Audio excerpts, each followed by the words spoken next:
Thank you, Manthan, for having me here. I know we all lead very busy lives, so I just like to thank each one of you personally who've come here today to be a part of this discussion. I'm just going to start with a very quick video.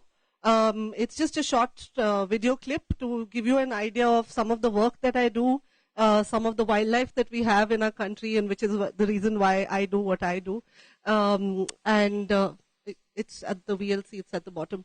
So we'll just play the video, just 1 second before you play it. It gives snippets of some of the stories I've done, which have ranged from, you know, tracking a politician who was constructing an airport on the habitat of the world's tallest flying bird, which is the Saras crane, to an illegal mine which was coming up in Goa. My crew was attacked at that time because we were trying to show that, that the mine was operating on forest land illegally. So just small snippets of that, because you may wonder, what is it that I'm showing you? So let's play the video. Yeah.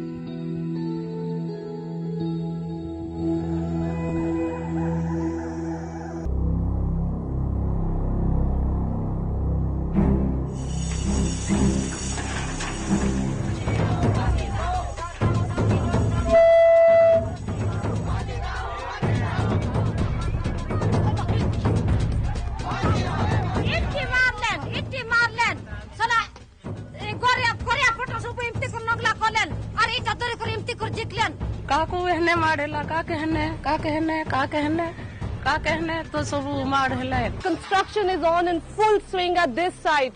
All this is happening before any of the mandatory clearances have come through.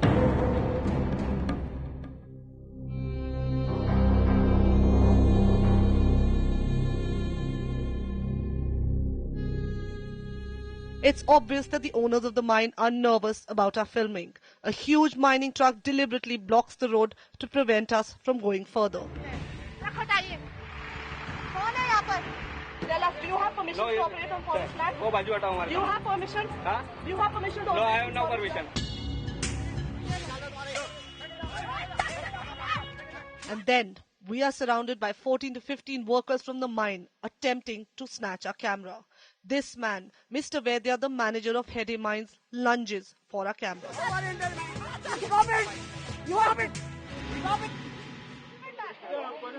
Based on the visual evidence by CNN-IBN and an urgent writ petition by Goa Foundation, the Central Empowered Committee of the Supreme Court has ordered an inquiry, asking why the mine should not be shut down. हमने कल document किया है, वहाँ गांव वाले बिठाए गए हैं कि सुप्रीम कोर्ट की कमेटी आ रही है, वो उनको भगा रहे हैं वहाँ से। ज्यादा निराधार असत्य कोई नहीं हो। किसकी भेजी हुई आई हो? Sir CNN-IBN।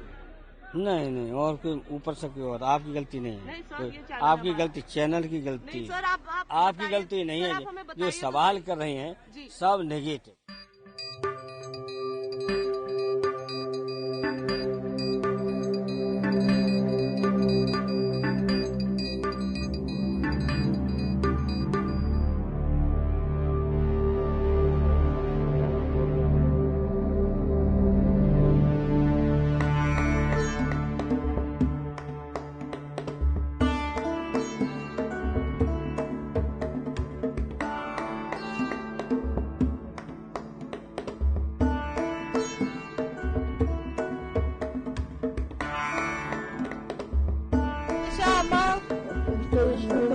I've come to seek your blessings. Traditional Toda blessing. Thank you.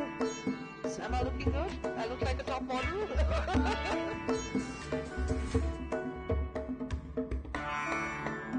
What we're seeing here is a typical herd. There's a male here. The females will generally be smaller and a lighter brown color. It's right behind us.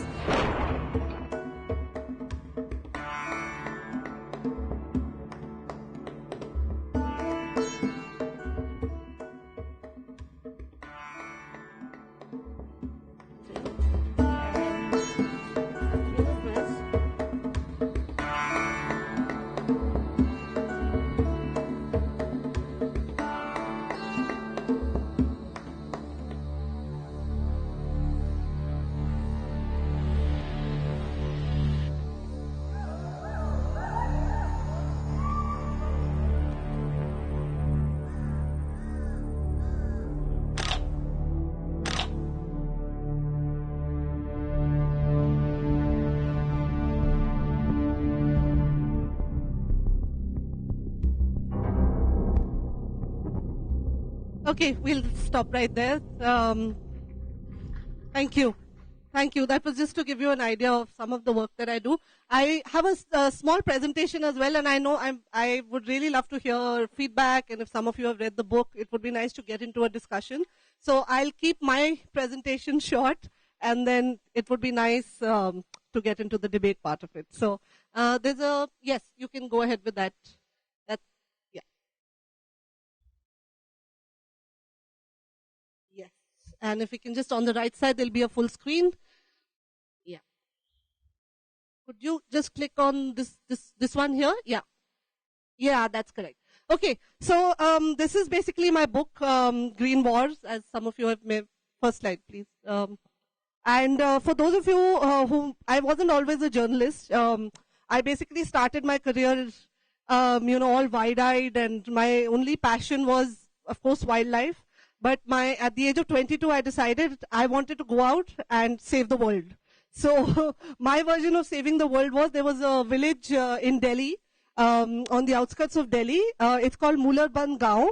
It's basically a village of 150 snake charmers. And I used to go to a lot of wildlife talks and everything, and people would say that, yes, it's all very well to talk about saving wildlife, but what about people who live off these wild animals? And so I decided at the age of 22 to take it on my shoulders to rehabilitate this community. Very grand task which I had thought of. And I thought it would be very simple. And as the cliche goes, I went to change them, and I ended up changing, well, they ended up changing me. And so started a 10-year journey with this community. We traveled to villages in Haryana, Rajasthan, Uttar Pradesh. I would disappear for weeks on end from my home. My father would wonder what kind of a career path I'm following, but, he didn't say anything. So initially we went, and sat in the panchayat meetings. Again, being as a woman going there, the panchayat was male-dominated. Women were not allowed to go and sit.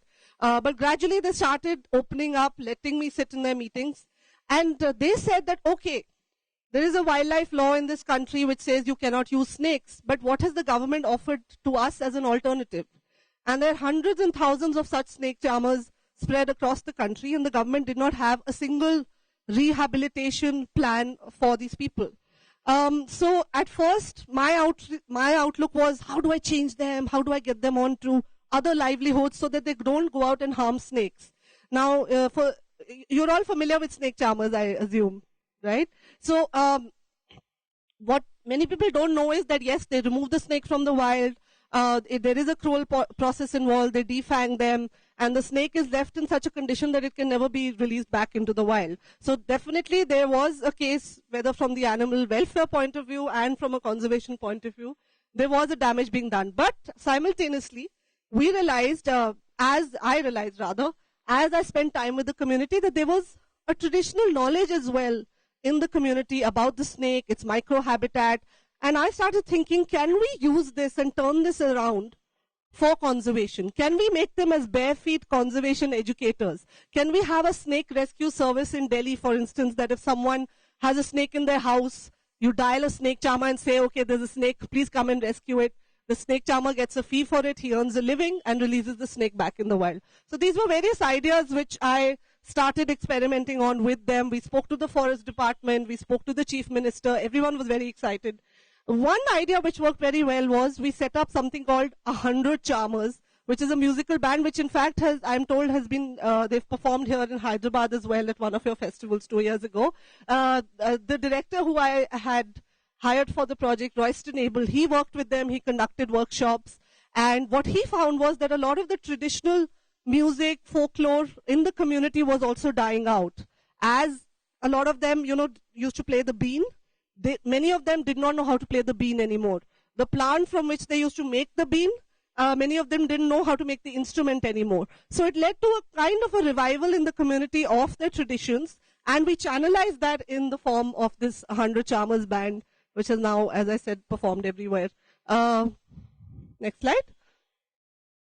We even conducted some research. We went out, I got a herpetologist, an ethnobotanist, a social scientist, and we went out into these villages to document, because, in India, it's always about how we feel, how we think, how we ideate, but the hard data a lot of times is missing. So we actually went out and collected, I'm sorry for the poor quality of graphs, but it's just to give you an idea.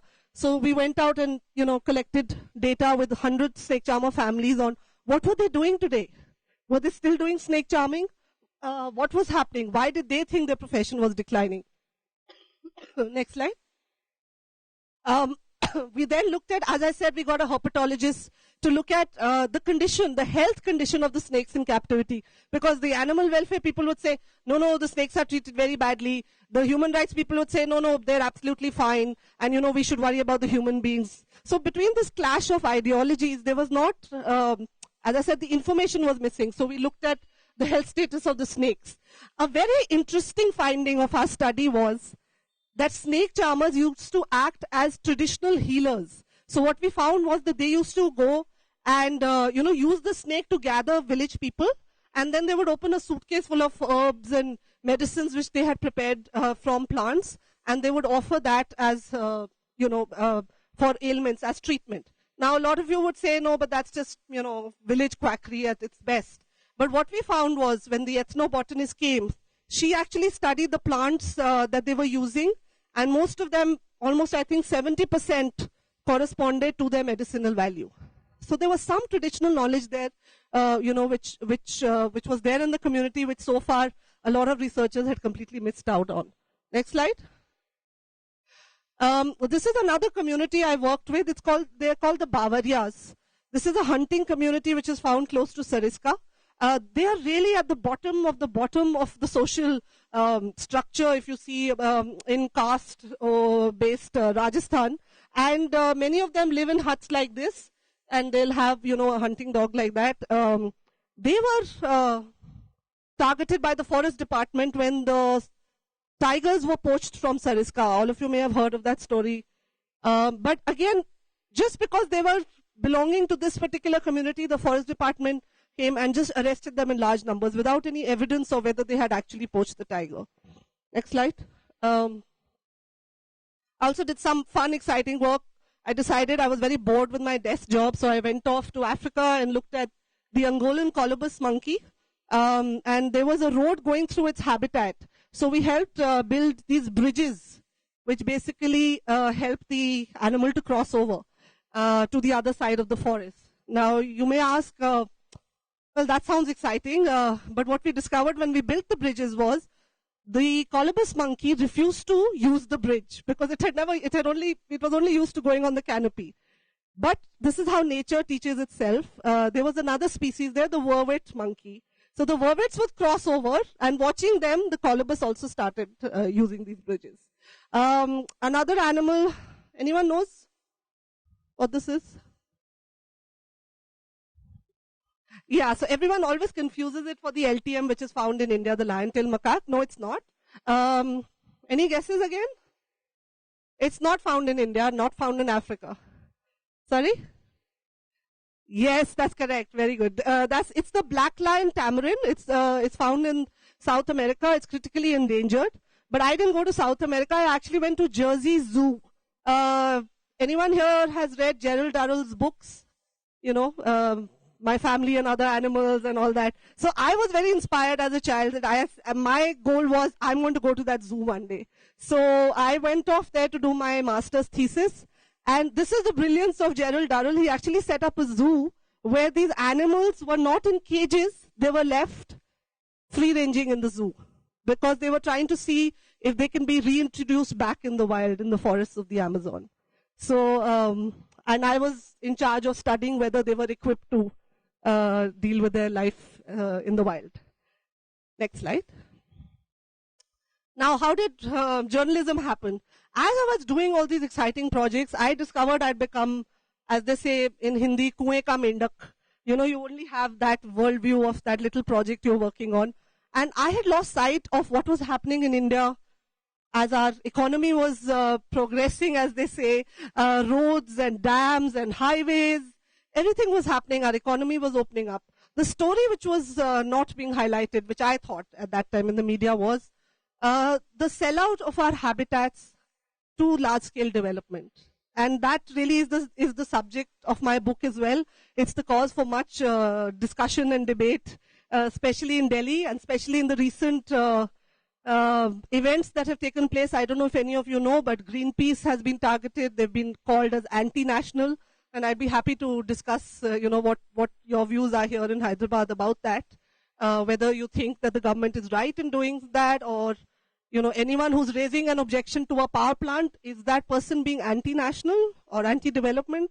I've been labeled that by my editor, and I say that in the book. I start the book with that my editor, every time I would pitch an environment story, would say to me, it's people like you who are stalling development. So I don't know if people in this audience agree with that or not. Anyways, so the one thing I did in my journalism years was that I said I'm not going to report on the tiger. I said I wanted to report on the lesser known species, not just the charismatic megafauna. So we reported on, turtles and rhinos, and we followed the river Ganga from source to sea, looking at the biodiversity along the way. But we also looked at some of the more controversial issues, such as the large dams which are coming up. 600 hydropower dams are coming up in the upper reaches of the Himalayas. Are they 600? Yeah. On the various tributaries of the Ganga, not just the main, so different tributaries. And all that power, is it being used to provide electricity to the local people? Or is it being, diverted to the national grid, or to, support our lives in the cities? So again, a subject we can talk about. Next slide. My book, Green Wars, has many characters.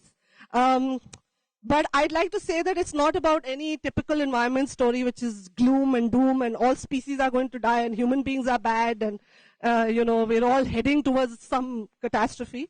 It creates hope as well. It talks about this man, a forest officer, Sanjeev Chaturvedi, who has taken on the Haryana government. He said that I am not going to allow bulldozers to go through a wildlife sanctuary, because the chief minister was building a canal. It was his pet project, and he actually told the chief minister's team that if you haven't taken permissions from the center, as per our laws, you're supposed to apply to the center for permission, and only then can a canal or forest land be diverted. For that, he has been transferred, I think, almost 30 times now, because he took on the chief minister. He was shunted out of Haryana government, brought to Delhi. So he's paid the price for it, but being within the system, he fought the system. So for me, that was a great example of, people, honest people who are doing their job. The birders in the audience will know what this is, the Saras crane. My first story, actually. If you see the video, you might have seen that exchange I have with Mulayam Singh Yadav in the beginning in the video. So this was the first story I went out to do. I knew nothing about politics, and excuse my ignorance, but I really did not know who Mulayam Singh Yadav was. I just knew he was the chief minister of Uttar Pradesh, and that I had to do this story about how he was building an airport on the habitat of the Saras crane. Now you may say, one airport, what's the big deal? But if you look at the data, this 2/3 of the world's population of the Saras crane is found around Etawah and Mainpuri. So it's an extremely important landscape for the birds. And if the chief minister at that time, was doing something which was not supportive of the bird's habitat, then, we're in trouble. So I actually had that argument with him where he said, no, you haven't come from any channel. Someone else has sent you. So, because he was so used to journalists, I think the other problem is politicians are not used to journalists asking them questions on green issues. So he was completely taken aback that someone should, ask him about the bird or why he's destroying its habitat. Lastly, not lastly, and one of the other characters that's there in the book is, any guesses? Yes. This is the orangutan. So, found in India? No. Okay, great. So, it's not found in India. So, you would say, well, then what does it have to do with us? Because India imports palm oil. Palm oil comes from the habitat of the orangutan. So, what we do in India does affect the species out there as well. This is how the world has shrunk. So, when Thomas Friedman says the world is flat, in more ways than one, and this is a prime example of that. In the Northeast right now, we've also got, again, forests being diverted for palm oil. So this is going to be a huge issue. It earns people a living, but it's leading to the destruction of wildlife and environment. So again, a subject for discussion. Next slide. Okay, little bit of gyan here. So there's something called the environment's Kuznets curve. This had become very popular, and it's somehow all our development policies, Modi ji's policies are based on this hypothesis. So it says that let's develop. Let's put all our money into, into growth, into our growth story. And environmental issues can be tackled later. So basically that what it says is that as our income levels rise, yes, environment degradation also goes up, but there will be a point at which it will come down. Now we know from the climate change story, we know from the carbon emissions of the developed world, this doesn't happen. Because your income levels go up, but your carbon emissions increase, your pollution levels also go up.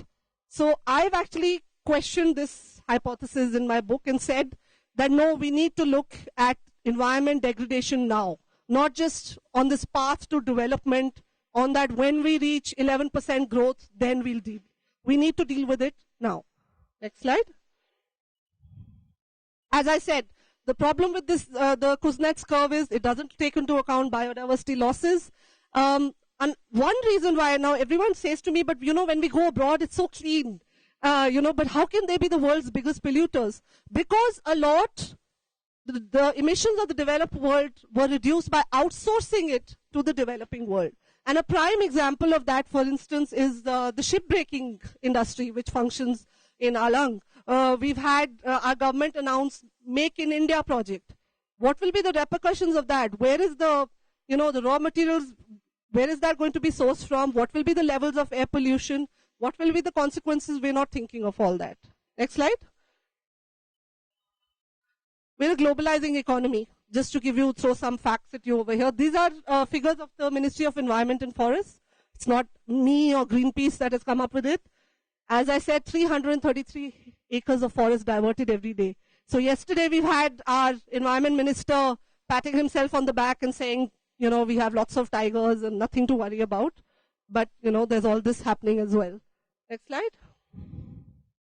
So what changes do we want to see in India? We go on, as environmentalists, we are labeled as being very negative.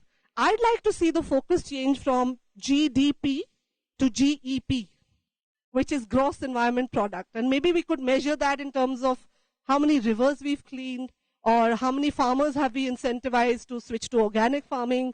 So I feel the focus needs to change. Next slide. And I'll give you examples of people who are doing that. This is a company in Bihar which generates electricity from husk.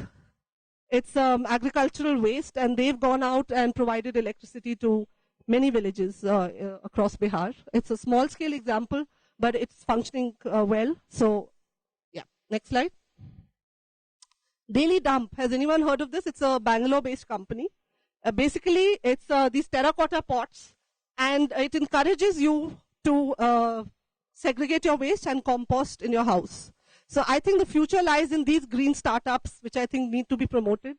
And it helps to make environmentalism start with the individual, because otherwise it just sounds like huge problems out there. Next slide. Another example is this gentleman, Anil Joshi. He runs an organization called HESCO. Because, when I talk about hydropower dams on the Ganga, everyone says, but, we need electricity. Where is it going to come from? Or they say, but poor people, they need electricity. So if it is really about providing village-level electricity, he's used the concept of the gharats. These are the water mills which used to function in the Himalayas 30, 40, 50 years ago. He's modernized that technology, made them more efficient, and it's used to generate village-level electricity. It's a small-scale example, but it works well. And he's set up hundreds and thousands of these across the Himalayas. Next slide. So I'm going to stop here. I'm just going to read a really small portion from my book because I want to hear your feedback. So here we go.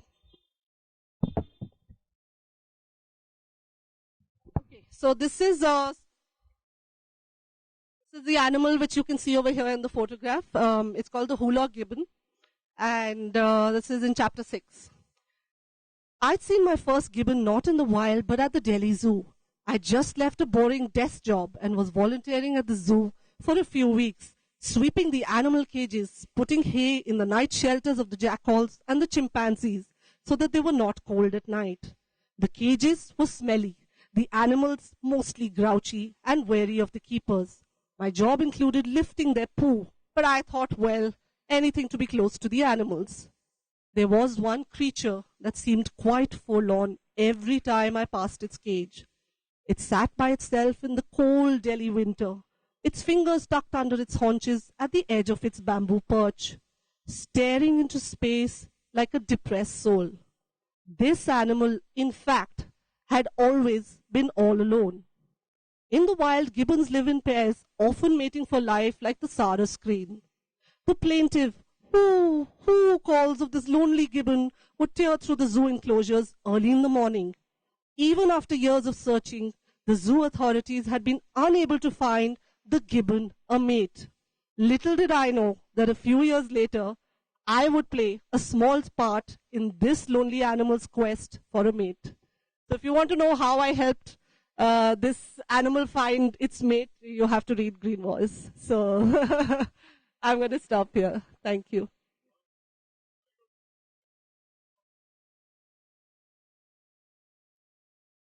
Yes. Okay.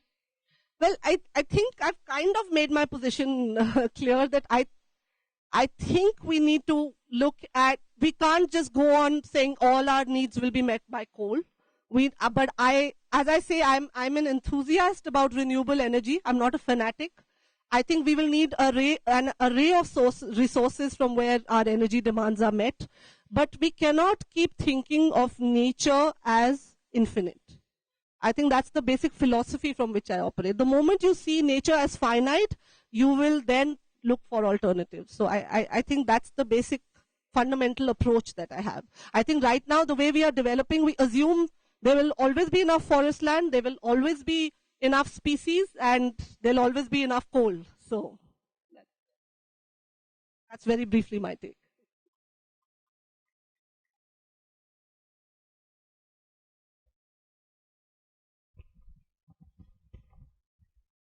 Would someone like to start?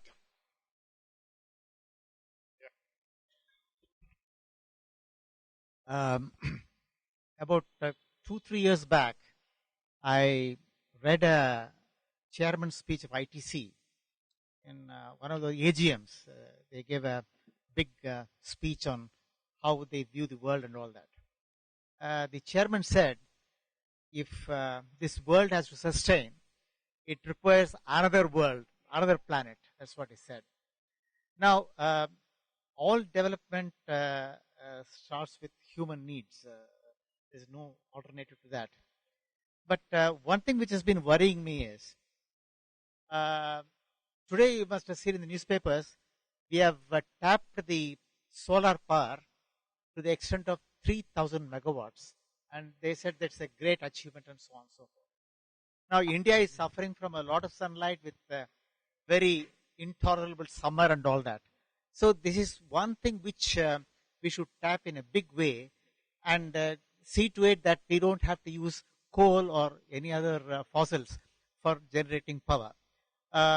The only thing which may be obstructing this is you require some land space even for solar power. Now, whenever a project is taken up these days, there is a lot of resistance. People get together, stop it, and so on and so forth. Now, how do you view this as a big obstacle? How do you view this?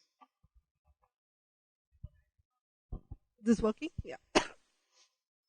I think you raise a very valid question. It's all very well to say, let's tap the energy from the sun, but it's easier said than done. That is true.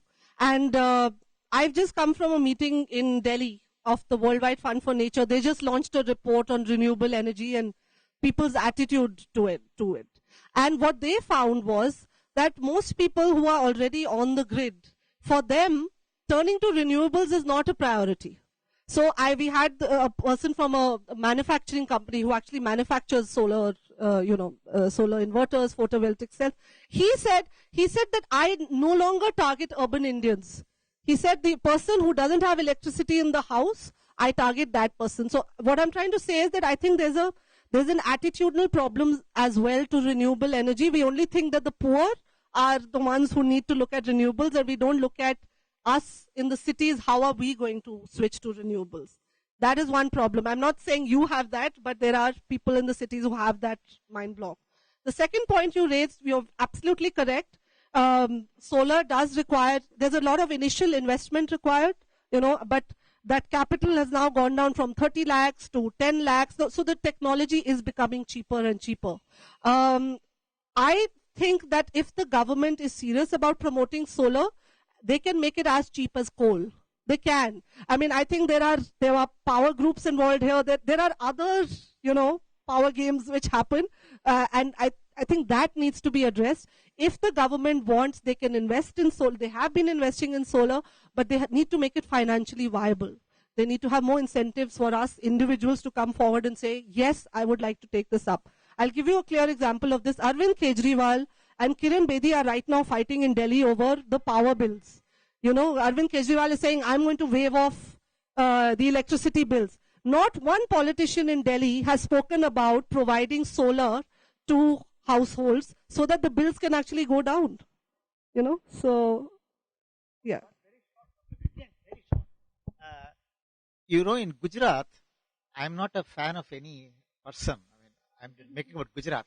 There are a lot of canals there. Yes, and they are on the top of the canals, they have put the solar plates. That is true. And one, it generates power. Yeah. The other, it stops evaporation or reduces evaporation. It's a very beautiful way of doing it. Yes. I think something of that kind will have to be taken up by the whole country. Yes, you're right. But I would again add a rider here, and you would call me again an environmentalist being too careful. But a lot of the renewables are now being set up unfortunately on forest lands. So that is another problem which is happening, because the only empty lands left, so to say, so we're putting up wind turbines in areas, where there are birds. We're putting up, whether it's these, these big solar panels, we're putting them up in areas which we just consider as wasteland. Now, those parts of Gujarat, actually, marshy areas have very rich biodiversity and bird life as well. So I'm just saying we need to be careful. The way out from that is what I call the cafeteria approach, which is that rather than just focusing on one source of energy, if we could have an array of it, then these problems would be less. Yes. The Prime Minister seemed very gung-ho about prospects of the Indian economy in the future. Currently at $2 trillion, he has vowed to turn the economy into a $20 trillion economy. I wonder what kind of implications that will have for the environment going forward. My question is, right from 1991, when we were on the verge of near bankruptcy, reaching a stage of envy today, this has come, obviously, liberalization has come at a price. The take I want from you is there a saner and better way of achieving the kind of progress that we have seen in the last 15 years without causing the kind of damage that we have seen to of course, environment? Yeah. And yeah. So just wanted to have your take on that. I think you have the answer there right in your question, just in your approach. Because initially when you used the word envy, I was a bit worried. I said, oh my God, here's what we call the development walas are there. But then you yourself said there is another way to develop. I think there are countries, I can give you the example of cities which are now, we're using this term of smart cities.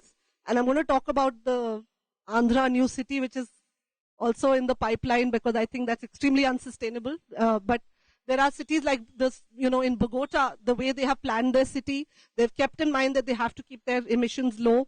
It's a low carbon city. So I think there are examples from different parts of the world. There are examples from the developed world, who we always label as, the ones who have done all the pollution. But I think the developed world is now also giving very good examples, of realizing that we need to go towards a low carbon economy. And I think we need to pick and choose those examples and see how we can do that. Unfortunately, in India, I feel we're still so stuck on this starry-eyed version of development that we're not seeing the pitfalls fast enough. So that worries me. Yes. Yes.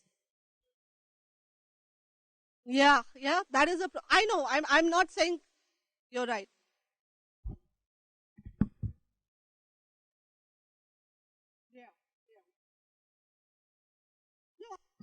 Yeah, you're right. I'm not necessarily saying again that, what's happening there, we should get that here. I'll give you another example of the Ganga. We're looking at, say, Germany or England, how they clean their rivers, to import that here and clean our rivers. That's not going to happen, because the kind of, the dense populations that we have living off our rivers, they don't have that there. So the scales are unimaginable here. If you have to clean up the Ganga, I mean, the kind of sewage which is going, you have, over 1,200 cities. So you're right. We cannot just import models. I agree with you. The question of the other thing of two states having come up, I don't know if this has become an issue for discussion or not, but I've been told that the new capital which is being developed, again, arable land is going to be taken over. There's a lakeside city which is going to be coming up. Now, again, that's an example of, is this the way we want to develop?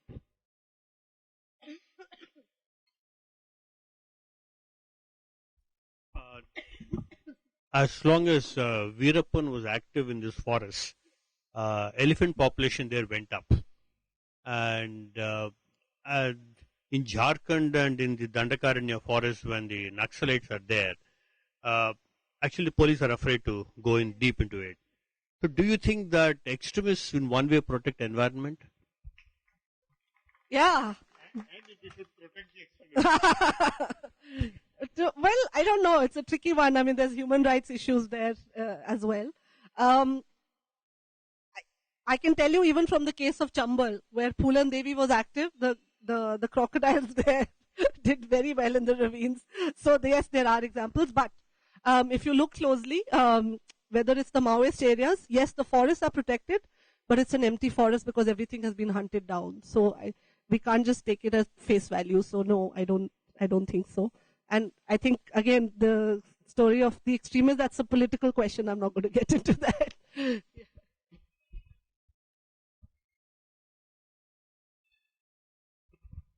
You have mentioned about the two of the subjects of terracotta and one about the Himalayas. Why don't you make a awareness, actually, that requires, because I belong to the past traditional handloom handicrafts item. Okay. If you can do it in a smaller way, and today it is a sponsor, even anybody can do it, start it. Yes. It will certainly, in all India basis, I think it will move, but it needs a proper NGO.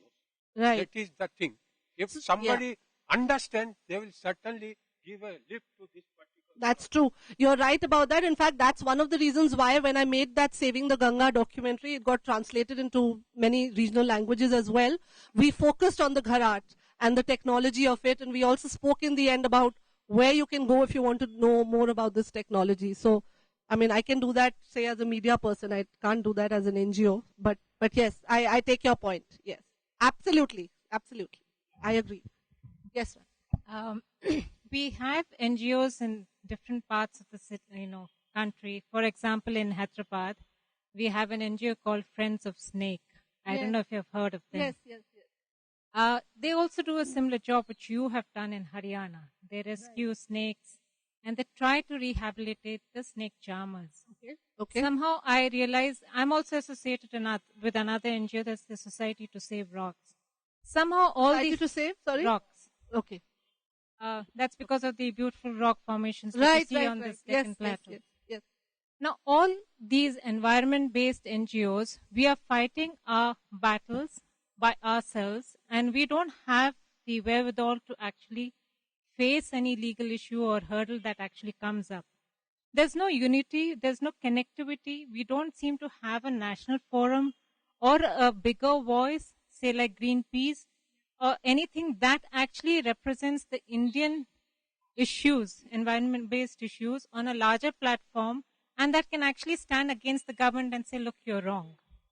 So, is your organization, or have you thought of actually kind of connecting these NGOs on a, So I went the NGO way, as I said, in my younger days, and then I felt that there were larger issues I needed to raise, so I went into journalism. So I don't have an organization as of today.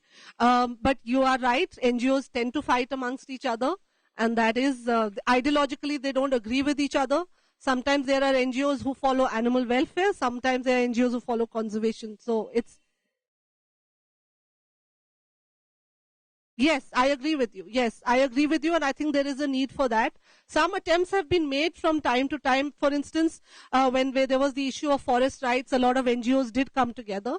I think what happens is that they tend to come together if they agree on an issue, and they kind of get disbanded, at all other times. One of the ways which NGOs have come together and has been very successful is we have in Delhi called, it's a national level judiciary called the National Green Tribunal. And a lot of NGOs come together and file petitions there saying that, there's a river that's getting polluted or there's a community that's got affected by this thermal power plant, and you can actually go there and file a case. And they have regional bodies as well. There's one in Chennai. So I'm just saying these are forums which are available where you could file a petition and do something. Greenpeace yesterday actually went to, the High Court and got their accounts had been frozen by the government. So the judiciary stepped in and said, please, defreeze the accounts. But yes, your point taken that there needs to be one common platform through the year, which is, where it's more cohesive. Yes, I agree. Hi. Hi. You speak about the cafeteria approach to achieving energy security in our country. But as you said, if solar works somewhere, then it's micro or mini hydel that works somewhere else, or it's wind that works another place. Yes. Is this even possible with the kind of centralized planning and development we have in place right now? So is there an alternative way that we can make and implement policy that would, I guess that would be better? Yeah. I mean, a lot of powers are, vested in the center, and it needs to be decentralized. So what we're not aware of is actually there is a lot of good stuff happening as well. Every state has to come up with state climate change, climate action plans, which they are supposed to develop. They're supposed to show how they are, turning to renewables. We just don't hear about it enough in the mainstream media. There's a lot of good work happening in solars and renewables as well. But the question is, how do we scale it up? But I think the larger framework is finally coming into place, and I think it's only going to get better from here. I'd like to be an optimist. Yeah. Hi. Actually, there is a recent issue about interlinking of rivers, yes, which will be affecting the biodiversity, yes, basically. Yes. So what do you think? Government is eagerly waiting to implement that. They've already started it. Yeah, yes. already. They've already started it, whether it's Sabarmati or the Ken-Betwa link in Madhya Pradesh. Yeah, so this is basically interlinking of rivers. I'm sure you must be familiar with it. There's a lot of research work which has been done on it. There's a lot of scientists who have opposed it. And by and large, whatever papers I've gone through, I am against the interlinking of rivers. I think as far as possible, we should not mess with our river systems. So if you're asking me for my opinion, I'm against it. But how do we stop it is the question, because it's the world's largest project. There's a lot of money riding on it, and the government loves anything to do with money. So it's going to be a tough battle. Even as I speak right now, I don't know if any of you are aware, there is a paper floating in the Environment Ministry to dilute our environment laws. We have a very good body of environment laws which protect a lot. I mean, it may not seem like that given all the noise and air pollution that we live in. But there are very good green laws, but the government is working on disbanding this. So I think this is what we need to fight, whether through PILs or whatever. Maybe that may be if you're asking me what is the way forward, I think the judiciary is our only hope. Yeah. Just as an aside. Exactly. Just as an aside, same person, different location. Okay. We are talking about solar power. The raw material for solar power is silica quartz. Major amount of silica quartz in this world happen below forest lands. Yes. So that is one way of exporting pollution to India. I thought you should know that it's another kind of palm oil. Yeah. Excuse me, ma'am. I have a hypothetical question. Okay. Just a while you spoke towards Ministry and Environment. So if you have made the Ministry of Environment for like one day, what are the top 3 implements you would do? Definitely? Oh, wow. That would be my best job ever. How exciting would that be? And all the corporates and politicians would hate me. But I think the first thing I would start would be a river cleaning program not a river cleaning, a Save Our Rivers program which doesn't focus just on the Ganga. I would look at all our rivers. Just because one river is important to one religion doesn't mean that that's the only river worth saving in India. I would look at north, south, east, west. All our rivers need protection right now. I would stop sand mining on our rivers. Or if I wouldn't, well, then the construction industry would tell me where would we get our sand from. But I would make sure that if I give a permit for 10 trucks, then it's only 10 trucks. It's not 10,000 trucks. So yeah, I would start with rivers. I think that's where our water comes from. I think for citizens, that's the easiest to relate to. Then what I would do is I would move biodiversity conservation away from tigers. I'm going to get lynched for this, but I just feel that tigers are I said in the morning today that the tigers are the Amitabh Bachchan of the wildlife world.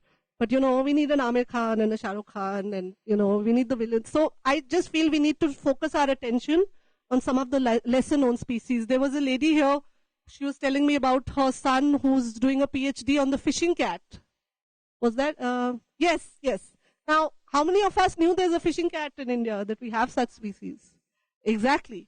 So I would focus on making her son set up a fishing cat conservation program, for instance.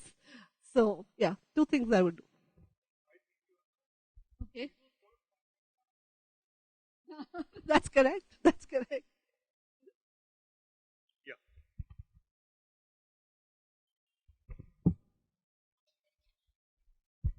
Hello, ma'am. So, in general, as far as I notice, generally the NGOs, what they do is they just show the cause and effect. In general, I'm not sure. So, rather than also, apart from that, can't we just see the human psychology part, and can't we notice, like, how can we convince these people? It could be by showing the alternatives or by some other measure. So are we missing some important point? Because we are dealing with humans and we need to be aware of the psychology part and how we can you're convince right. them. I think NGOs haven't done, the environment NGOs in India have done themselves a disservice by not communicating their message properly. That is definitely, we are always seen, and I'm saying we over here as representing environment NGOs, even though I don't, but the problem is that we're not seen as engaging with people enough. We have our own ideals and we're not going to debate and converse and talk. And that is definitely a problem. We need, as in Manthan I was told, we debate, we discuss. We need more of that. And we need more living examples. So that's why in my talk I gave you examples of individuals who are doing things. And I think human psychology is, hey, that daily dump sounds interesting. Why don't I, order that that product online today? And the moment an individual engages with a problem and says, hey, that's something I can do something about, you feel that you're part of the solution. And that makes that difference.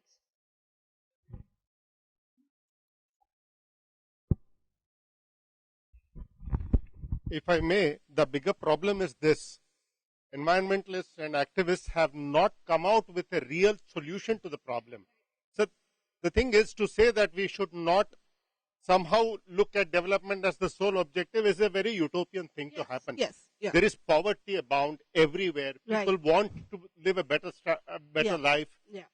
That's the yearning everywhere. And to say that that should be kept aside, and we are talking of a very, very large number of people, that all of them should keep that aside and look at conservation, look at is not going to happen. What you need to find is a solution that will practically take environmental concerns into account and enable fast growth, economic growth. Now, that is that's the challenge. That balance has not been articulated at all. Yeah. So what we have is, we have a set of environmentalists who talk only environment. We have a set of economists and only growth who talk that. Yeah. Where is the Sangam that we have figured out? And we haven't. So here's, And there is no real workable solution so far articulated that you need to find a balance between the two. So here's where I disagree a little bit with you, because I think the problem is that we keep saying that we need to get up, uplift people from poverty. We need to get them access to energy sources. My problem is, in the name of the poor getting access to resources or sources of energy, it's us, people in the cities, whose carbon intensive lifestyle is being supported. So I don't feel that the government, when it says, no, but we need more thermal power plants because poor people need access to energy, are we providing those poor people with electricity? And I can give you, the Central Electricity Regulatory Authority, if you go to their website and you look at their data, all the hydropower dams which are being set up will provide energy. Only 12% goes to the state. The rest comes to Delhi, Mumbai, or all your big city centers. So in the name of providing energy to the poor, we are actually just supporting our own lifestyles in the city. And I think that's where the change needs to come. Granted, there is no quarrel. So if we start looking in the cities at how do we have less malls, why I come from a city where there are right now, there's a place called Noida. If any of you are familiar with Noida, in just one place, there are 20 malls coming up. Malls in literally 1 square kilometer area. No, so this is the kind of development which we are opposed to. I'm just addressing this thing of, environment development. What I'm saying is that a cohesive articulation I agree. is not done. And therefore there is no solution which intellectually or emotionally people will connect to, that this is a model that works. This is a model that's worth pursuing. Right. This will allow growth to happen. If you were to ask me how do we do that, I would say, yes, there needs to be growth, but growth with checks. And now you would say with checks and balances. Now, who were the people who would provide those checks and balances? I liken it to the system of your traffic policeman. So your traffic policeman controls the speed at which you go on your highway. I think the Environment Ministry should have been your traffic policeman. It should have said, we'll allow growth, we will allow you factories, we will allow you thermal power plants, but you know what? Instead of, that many levels of pollution, you could come down a notch too. So if the Environment Ministry did its job, we would have that solution that you're talking about. That's where the solution lies. We need a little bit more policing of the polluters. No, Ajay, I think I differ with you.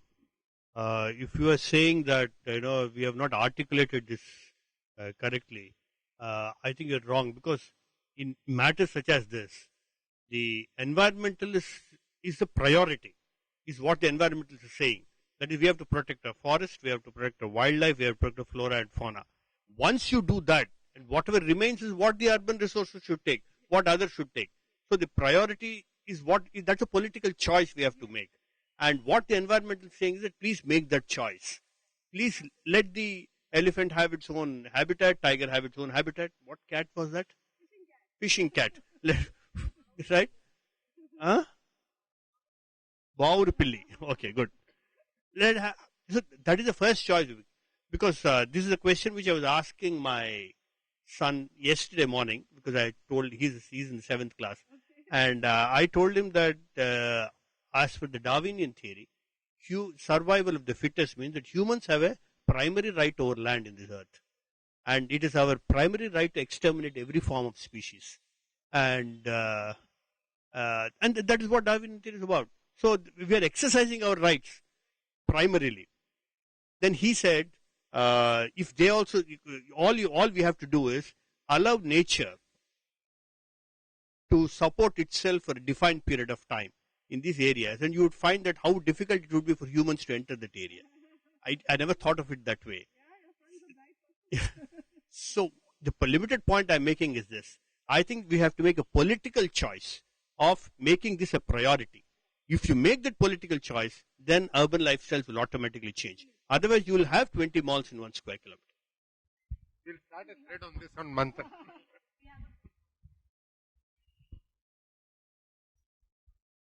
So there are 2 or 3 things which I'm reminded of. One is that, we don't look at the efficiency of our power plants. We don't look at the efficiency of our irrigation projects. I mean, things could improve hugely. Right. You're absolutely right. There are enough studies done on that. Yes. Things like that. Yes. And then, of course, the political choice, I think, would be also helped if we realize that we took a slightly longer term view than our immediate need, is that if all other species die, then we are going to die. Right. Yes. I mean, it's linked up. I mean, we're already dying in so many ways. Yes. I come from Delhi. I'm suffering from asthma through most of the year. And I wonder why I live in that city. So yeah, it's true. We're dying in so many ways with the diseases, with everything. So. And the third thing is that in our obsession for growth, yes, we don't look at growth for whom. Exactly. That's one of the questions in this book. Development for who? Because, you spoke about development for the poor, but the poor are not developing. So, and that was one of the questions which the gentleman here also asked, when you were speaking about, do we have examples from other countries who are growing but with responsibility, responsible growth? But the present model of capitalism seems to be such that inequality is growing in many countries. And, if this economist Thomas Piketty's theories, I don't know if you know of that. No, I don't. Well, he's been making a lot of waves. Thomas Piketty claimed that inequality, barring for the 20 years between the wars, or 30 years, has actually been growing under the system of capitalism that's being followed and which is popular. And with China, is because it's, again, shown to be so successful, is in fact, we are trying all the time comparing ourselves in the race for China. Yeah, I think now, in fact, there's a movement which is called degrowth. You asked me about, if there's any interesting concepts happening around the world.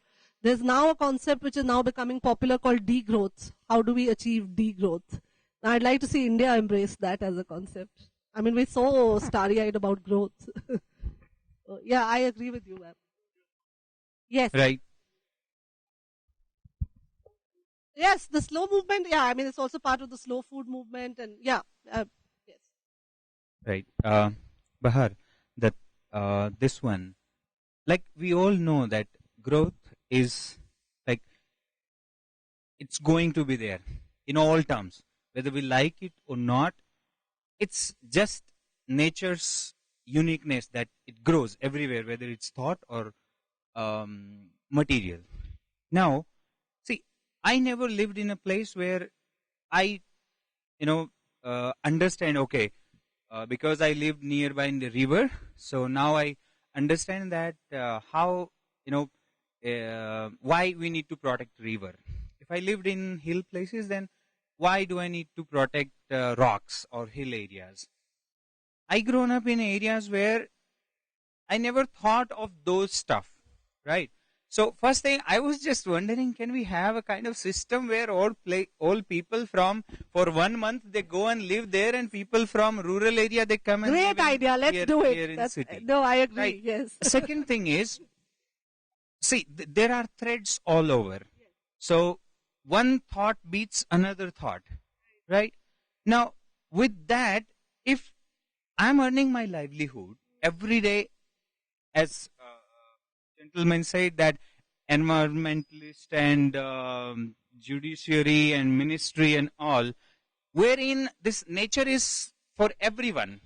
But I say that my efforts, if I start it and if I do it, I don't feel like doing it because I don't have that zeal, interest in it, because I don't pay much respect and interest towards environment. That's true, yeah. Now, so for every easy, I will look forward every easy, cheap, convenient, near and now things for me. Right. Because I knew that there was a theory called free energy. Right. So with that free energy theory, or they demonstrated it, Hitachi launched it, and and many people, those who are in that business or at that level, they are aware that this is a game where these people are playing. So we don't need power greed. We need a kind of greed which heals people's greed. So right. Yeah, no, I think you've touched upon many issues, and yep. I think I agree with mostly what has been said. It's actually a term now which is, it's called nature deficit disorder. Has anyone heard this? Because what you're referring to, that the fact that we are so removed now from nature, or from the hills or from the rivers, that it's called nature deficit disorder. And in the West, again, they actually take children to farms and show them that, a cow is not something which is in your supermarket, which is wrapped in styrofoam. It's a living creature, or, a chicken or whatever. So they will actually show examples, or this is where your vegetables come from. And sadly enough, despite being an agrarian economy, I think we'll also reach that stage where we'll have to tell our children that, look, I need to take you to an agricultural field, which will by then be 200 kilometers away from the city, because you've got high-rise apartments coming up all over, and smart cities have come up. So yeah, I think, yes. Yes. So there are small-scale interesting education projects now happening where they take children, as you were saying, to farms and get them familiar with nature. And I think that's the best way. I think if you want to make people change, it has to come from the heart. Yes, I can argue about it intellectually, but unless you feel it, you won't do it. Yes, sir. This morning only, I shared one presentation. It is a people's movement in Australia, Queensland, against the Adani. Yes. And even the political people there are, backing out, even having granted the mining rights. And I shared this morning, and they shared, which we never know, the damage they have done in Gujarat. Yes, you're right. I mean, it is somewhere we are so ill-informed, if not to say. And that whole movement is there. It will not fructify in Australia. Why are we not having it? I think we do have it. I think we shouldn't always lose heart.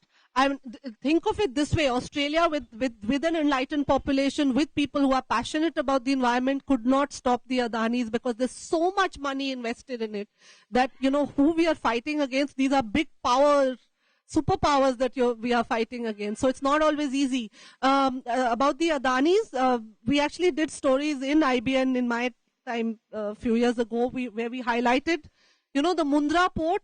Anyone knows about the Mundra port? So we actually showed how the fishermen have been deprived access to the sea because of the port coming up. This is the Adani port. But I think this also comes back to the question of who owns the media, and how easy is it to actually do stories in the media when the company, actually may even be owning a bit of the media. Then what do you do? So that is a problem. The American consulate this morning had organized a bloggers and a training workshop for journalists. And this was one of the questions raised. And I said to them that actually we are very lucky. We live in very democratic times, because we live in the age of social media. So now what we do is, if my editor doesn't carry a story, I will put it on social media. It gets picked up. It gets 1,000 hits, 2,000 hits. And I think that's the way forward. So I believe there's hope. And just very quickly, there are very interesting green movements happening right now in India. My book actually talks about a handful of tribals who fought the Vedanta company.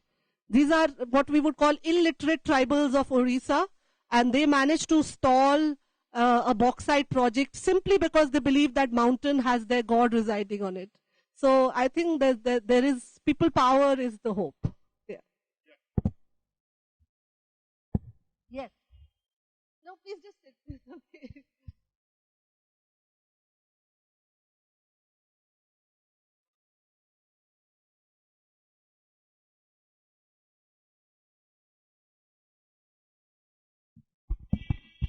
Yeah, I got a simple question. Whenever I'm a regular at Manthan quite a lot, and whenever there's a debate on political issues, we have house full of audience, and people are standing there as well.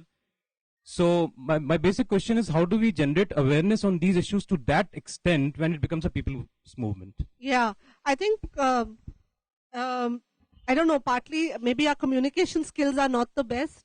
Maybe politicians are better. No, I think RSS should adopt it.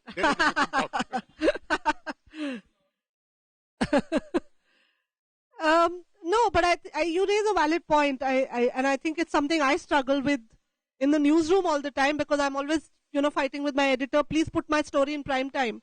And I always joke about this, but every time Sachin Tendulkar changes his hairstyle, my story gets dropped. So what do I do? But it's a battle I've been fighting, and I have to say, you have to keep fighting it, for it to become mainstream. And things are changing. Yes, they'll take time, but now an Indian Express puts an environment story on the front page. So maybe next time I come to Manthan, there will be a packed audience. But I'm not dismal. I mean, for me, this is a great audience. I mean, you know, I was expecting 5 people. There are 75, so I'm happy. Yes, sir. Can I just quickly say, this is the gentleman who actually suggested Manthan, and this has happened because of him, so please claps to him. Yeah. That's thanks. And Ajay. Okay. Yeah, thank you. Pleasure is mine. Bahar, I had a question. I had met with an American legal expert some years ago, you know, work-wise, and he mentioned that he had studied Indian laws, and he said Indian laws are some of the best. Yeah. Some laws are even better than American laws. The problem is implementation. Yeah. When it comes to environment, do you feel we have adequate laws, and the problem only lies because the Ministry of Environment and Forest and God knows not, you know, something has been added to that now, biodiversity, I don't know what, climate change is part of the government, and the government has an agenda, right? I'm not saying good or bad, but it has an agenda, and the ministry is supposed to support that agenda. So my question is, do you think we have adequate environmental laws, and the implementation is the problem? Yeah. If you would ask me this 5 years ago, I would have said, yes, we have very good laws and implementation is a problem. Today I will say that those laws are now going to become extinct as well. So we're actually going down a very dangerous path. As I said, it's now the time of ordinances. We no longer debate things in Parliament. The government just issues an ordinance and everything is passed. So the laws themselves are today threatened. So I think even the laws, you know, I mean, forget implementation. We're going to lose the National Green Tribunal probably. I don't know if people are aware of that. There's now an ordinance being floated in the Ministry of Environment and Forests for the National Green Tribunal to go. Dangerous times ahead. 2 more questions before we close. Recently, Mr. Modi brought in one ordinance, Collegium Act, which does away with the judiciary independence, which means from now on the government appoints the Supreme Court judges. So naturally we cannot expect much of what do you call pro-people or anti-government verdicts. As far as growth is concerned, actually if it really helps the poor and underserved people, then actually the resources are not a big problem. The problem is coming where the wealth is getting concentrated in very tiny minority of the population. So close to 10,000 population of India is owning roughly about 50% of Indian wealth. So, and crores of rupees electricity bill is paid by just one 4-member Ambani family per month. So, yeah. So, what is your take, you know, when the wealth is getting concentrated and putting more and more people? Yeah. I mean, you also mentioned the judiciary. I think, yes, there is a danger of the independence of the judiciary also being lost. Yes. I mean, I think every institution right now which used to question the government is being threatened itself. So, again, I agree with you. Yes. Hi. And you have started your work as an free person, but now you're a journalist. So is there anything that you came to know after becoming a journalist and which are being kept as a secret from public or something like that? Oh my God. No, I don't think there's any conspiracy there. But I think the large, yeah. Let me tell you what he says.